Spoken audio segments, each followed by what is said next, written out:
నేను ఒక సాంగ్ ఒక బీజియంలో నేల మీద నుంచి నడుచుకుంటూ గోడ మీద నుంచి రూఫ్ మీదకి అలా వెళ్ళి అలా నడుచుకుంటూ ఈ పక్క గోడ మీదకి వచ్చి అలాగే గ్రౌండ్ మీదకి రావటం అనేది ఒక్క షాట్లో చేసాం. చాలామంది ఆశ్చర్యపోయారు, అది ఎట్లా చేయగలిగారు ఏంటనేది.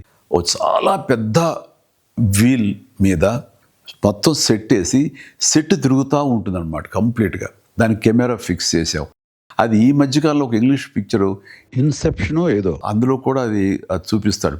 ఇప్పుడు చూపించింది మేము ఆ రోజుల్లో అన్ని సంవత్సరాల క్రితం చేశాను ఈ టెక్నాలజీ వాడి. నాకు ఫేవరెట్ సినిమా ఉండొచ్చు, కానీ నాకంటే ఎక్కువ రామ్ చరణ్కి ఇది చాలా ఇష్టమైన సినిమా. తను చిన్నప్పుడు భోజనం చేయాలంటే వాళ్ళ అమ్మ ఈ సినిమా క్యాసెట్ పెడితే భోజనం చేసేవాడు కాదు.